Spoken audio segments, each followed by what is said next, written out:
Welcome to the Association 4.0 podcast, your association's no fluff playbook to navigating and thriving in Industry 4.0 or the digital marketplace. Each week, we bring expert insights to help you and your association stay ahead of the curve. Hello, thank you for tuning in to the Association 4.0 podcast. My name is Sherry Budziak, and I'm here today with my friend Tom Morrison, CAE. He is the CEO of the Metal Treatment Institute and is also an author, professional speaker, and life coach.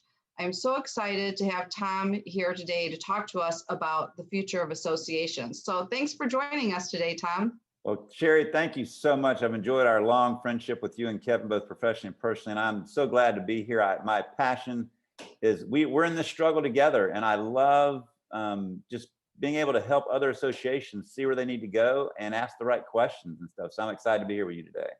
Great, thanks so much. So Tom, we interviewed you for the book Association 4.0, Positioning for Success in an Era of Disruption. Yeah. And at that time, we knew that technology would be a disruption for associations, but little did we know that we were going to be having to go through these trials of the pandemic.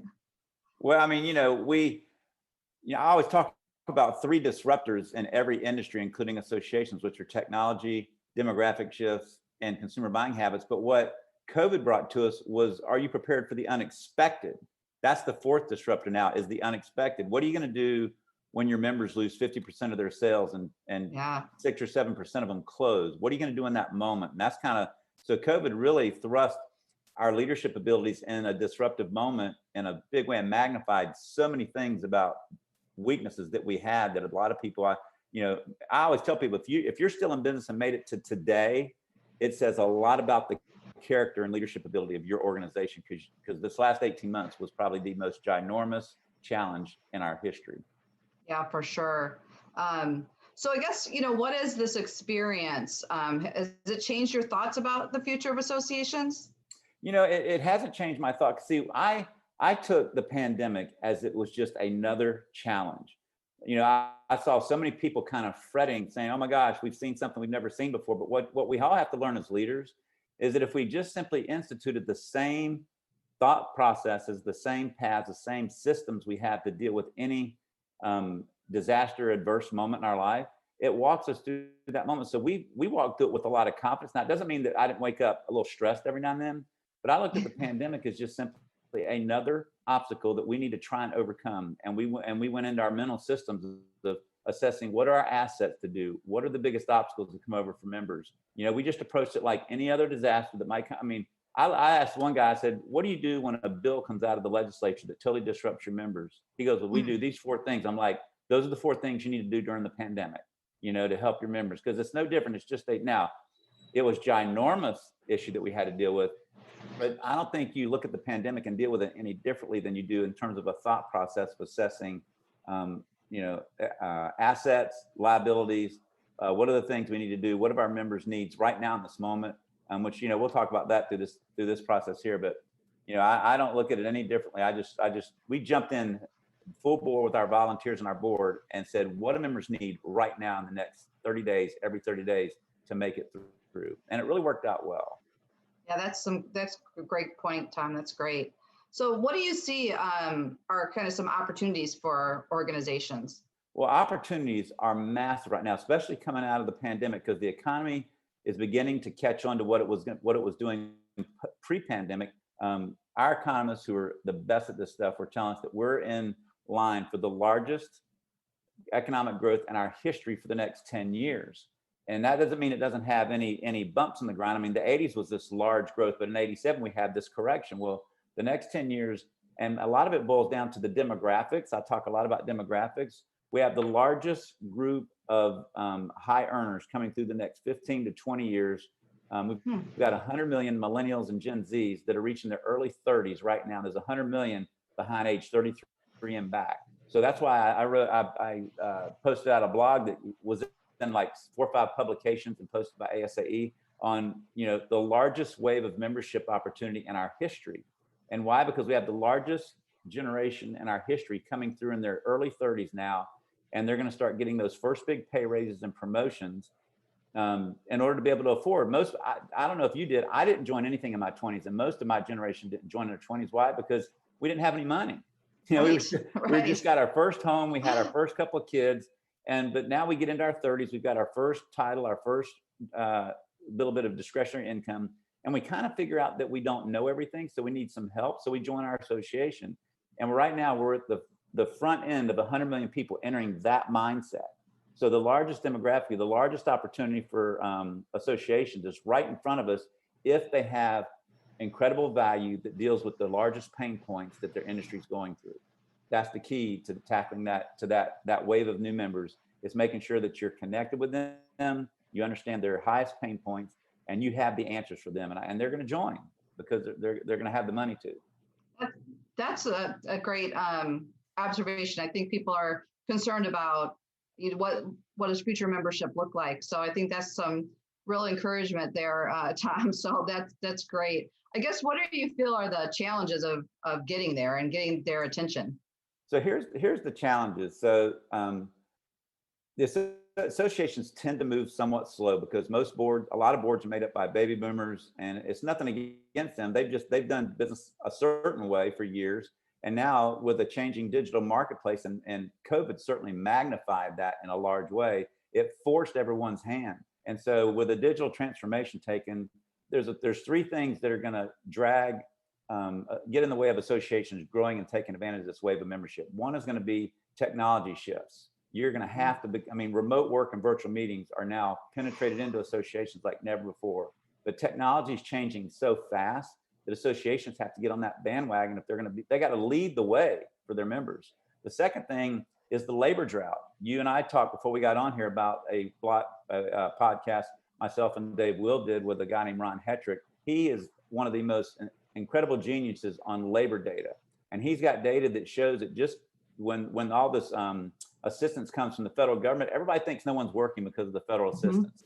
That's part of the truth. But when that ends in September and we get in 6 months, there are labor challenges between now and all the way out to 2030 that are going to really get in the way. So you got to be talking to your members about automation, Industry 4.0, Internet of Things, to help them bridge the gap. I always ask this question: how are your members as an association going to grow their business 50% in the next 10 years? That's just 5% a year, the next 10 years, with only adding about 10% more people. That's a very real question.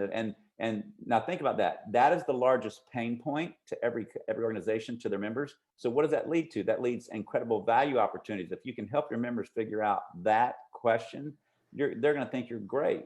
And then the other thing is just consumer buying habits, because technology is shifting. People are buying things, and the demographics of that is shifting. Millennials and Gen Z do things way differently than baby boomers in the purchasing mode. And so it's happening right before our eyes. So having your members understand and your association understand that consumer buying shifts will help you seize the moment for opportunities that are there for your association. So those are the big three: technology shifts, rapid change, the labor drought, and the fourth one is the consumer buying habits. You get your handle on those four things, your association is going to be prepared to grow in the future. So Tom, we talked a little bit about, or you guys having, one of the first, I would say one of the first in-person meetings, and the excitement around that. And some people are still kind of struggling with what that looks like, what hybrid, what blended, obviously that's a lot of conversation going on right now. But I want to hear a little bit, you talk to the audience here about a little bit about your wellness program and how you kind of made a comfortable environment for your members to kind of get back to in-person and those kind of face-to-face meetings. Well, we looked at having an in-person meeting, and a lot of people say, yeah, Tom, you only had 200 people at your meeting. What about the large meetings like ASAE? Well, I just got back from the Florida Society of Associations meeting. I talked to the meeting planner of the Florida Dental Association. They just had their annual meeting with 6,000 people at it. They normally have 7, 8 to 9, but I think it was 6,000 to 6,500 people. So in talking to them, they proved to me that size of meeting doesn't really matter, as long as it's a balance between not being overburdensome to the attendee, but yet doing the things you can to make everyone feel comfortable and safe in that environment. So for us as a smaller association, What we did was we made sure we picked a location that was out, that had a lot of outdoor activities and a lot of opportunity for us to have outdoor meetings. That makes people feel very safe. So we were on a beachfront property in Amelia Island. So Oh, nice. that was part, yeah, that was part one. We basically sent out a notice to our members beforehand saying these were the expectations and these were going to be our safety protocols. And, you know, don't come if you have these certain things, you know, the typical, the temperatures, symptoms, those kind of things. And then when we were on site, we took everyone's temperature every single morning before the first event that they came to. So if the first thing you showed up to was at 3 o'clock, you got a temperature check. And we gave them a wristband that said the day of the week on the wrist or around their name badge. So we could tell in an eye shot if they've been temperature checked that day. You know, a lot of people say temperature checks. I mean, my wife had COVID and that she had no temperature whatsoever. So it's kind of up and down how effective it is. But part of what that was about was making people feel comfortable that we're at least taking that measure, that if someone did have a temperature, we at least can catch them, because it only takes one, you know, so you just got to do everything you can. So we took temperatures. We had mask and hand sanitizer. We had mask available at every registration desk, at every meeting, every session. And then we had hand sanitizer on every table, at every dinner, every lunch, every general session. So people had the ability to keep clean along the way. All of our and setup was a big deal. We had all of our general sessions, which are normally crescents of 7, they were crescents of 4, because we did a lot of roundtable discussions. And then the big thing we did was we asked all of our attendees, do you require a personal 6-foot table in the general session? And we had 3 that did. So we get around the perimeter, we had 6-foot tables that individuals could sit at if they wanted that space, wanted more space than the 4 around a round table. And then dinners were crescents of 6, or they were rounds of 6 instead of rounds of 10. So the big deal for us, safety protocol, is just create space for everybody so they feel comfortable.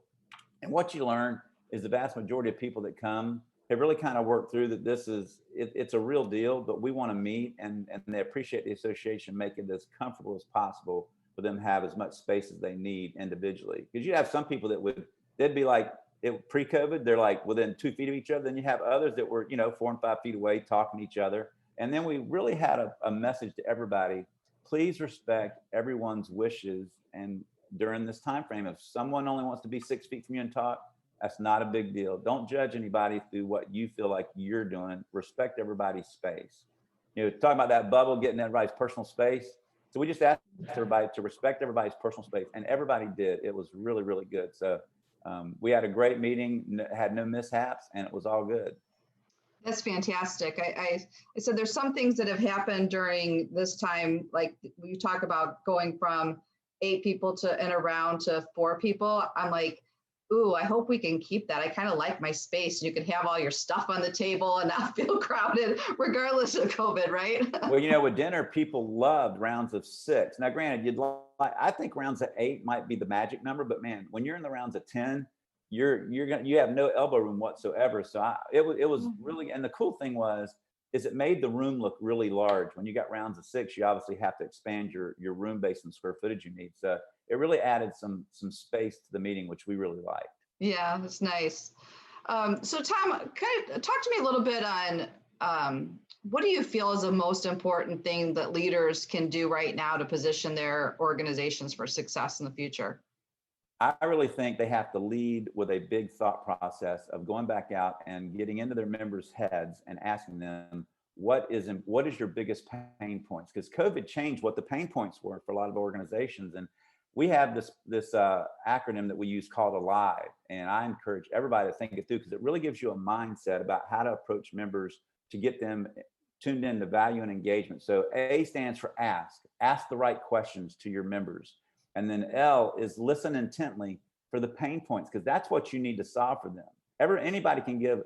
I know, you know, we used to give discounts for cell phones and credit cards and stuff like that. Anybody can give them that. You need, every day your member wakes up with a challenge on the way to work, and they're struggling with that challenge, and you need to tap in to help them fix that challenge. So, and I stands for innovate. So you ask, you listen, then you innovate to come up with the solutions that create what is the V, which is the value. And then E is simply execute with excellence and engage. So we really have that mindset in our association.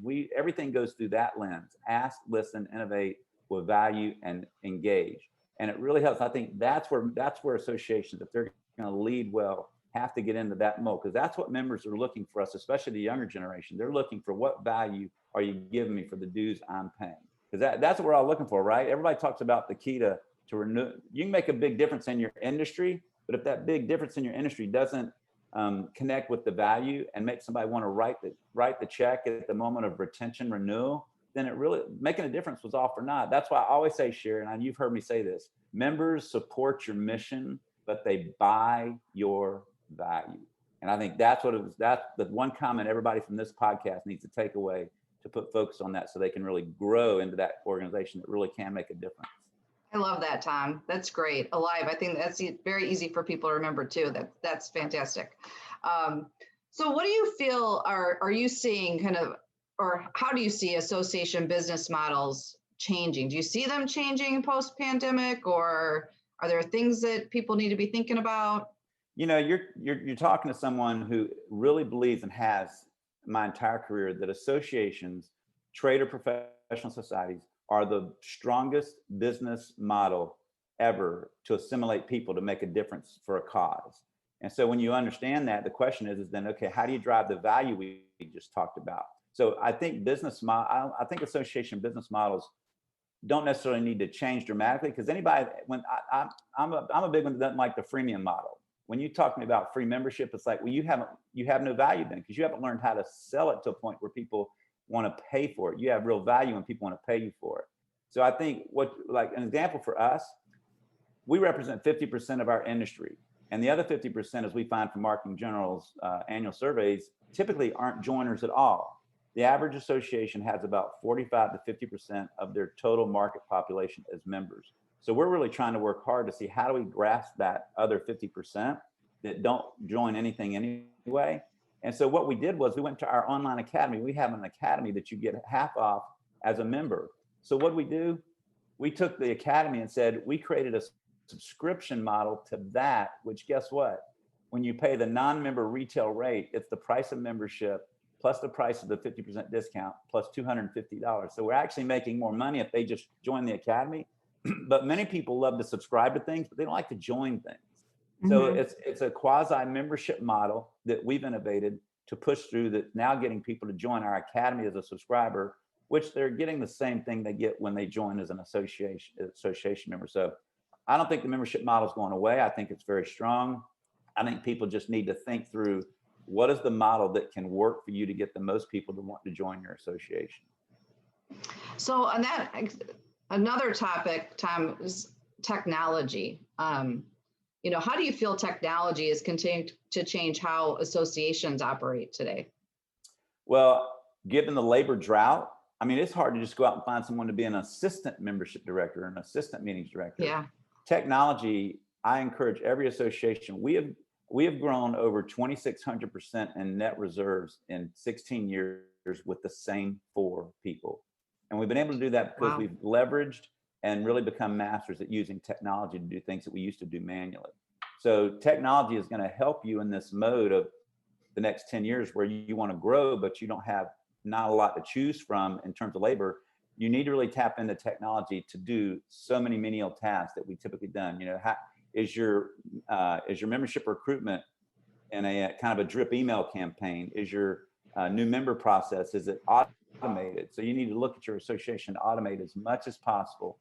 I crack up when I hear that there's people still on Access for their data. Yeah. I'm like, how can you do that? And so, right. I mean, we're in the cloud for our data, our AMS, our meeting planning, our online learning, everything that we do as an association, our online community, everything's online and in the cloud. And the pandemic wasn't a big deal for us, because we've been prepared for 8 years to work remotely, because we travel so much. So it was just like a blip on the screen for us in terms of functionality. But technology is going to play a huge role in your association, solely because you're not going to be able to find a whole lot of people.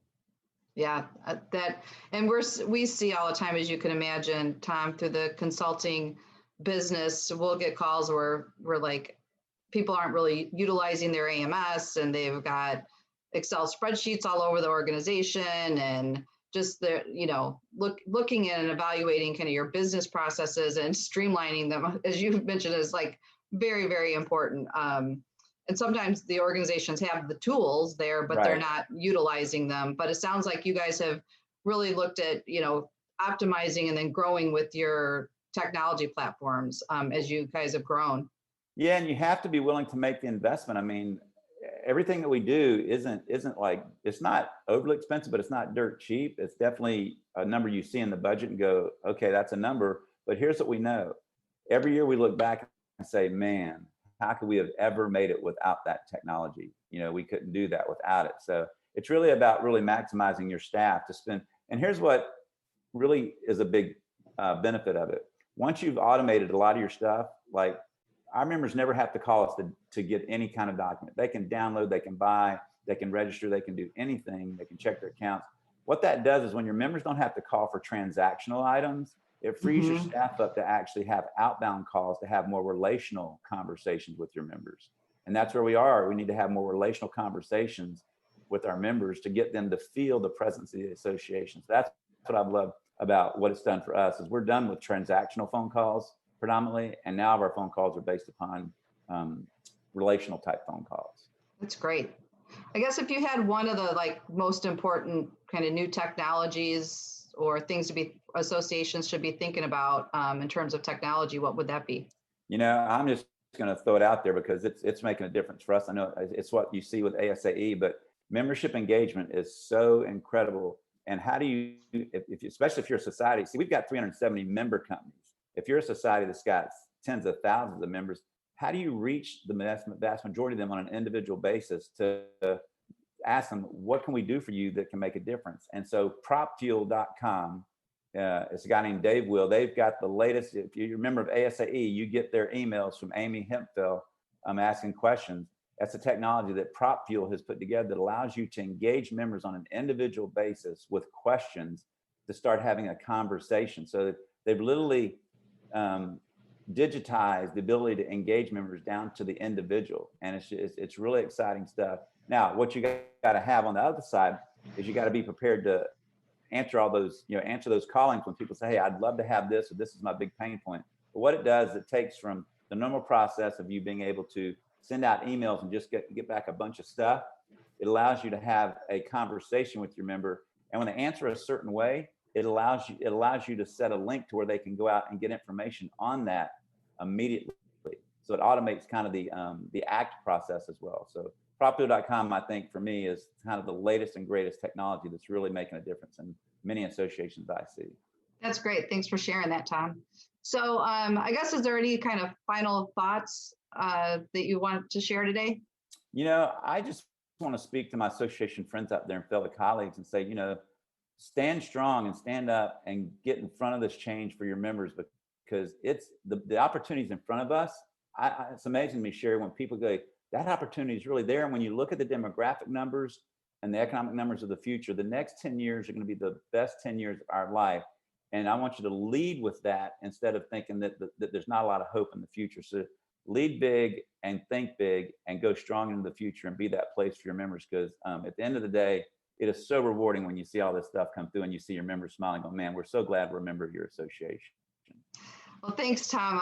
Appreciate that. It was great talking with you today. And if people want to get in contact with you, as I mentioned at the beginning, you do keynote presentations. You have a lot of this content that you talk about with associations through your keynotes. How can they get in touch with you? They can talk. They can get me they can go to my website at Tom Morrison. It's just my name, tommorrison.biz. Or they can email me at tom@tommorrison.biz, and would love to talk to anybody that wants to see someone talk to their members about the different changes and the fast-paced change and technologies coming up. It's fast and furious. And the biggest thing see, a lot of people, Sherry, look at us and say, a lot of things of what you talk about are not association driven. And it's right, because in order for associations to thrive in the future, their members have to be successful. And they're only going to be successful if they understand the technology, consumer buying habits, and demographic shifts coming their way so they can make the right choices for their future. That's great. Well, thanks so much, Tom. I really appreciate your time today. I know you're busy and really appreciate it.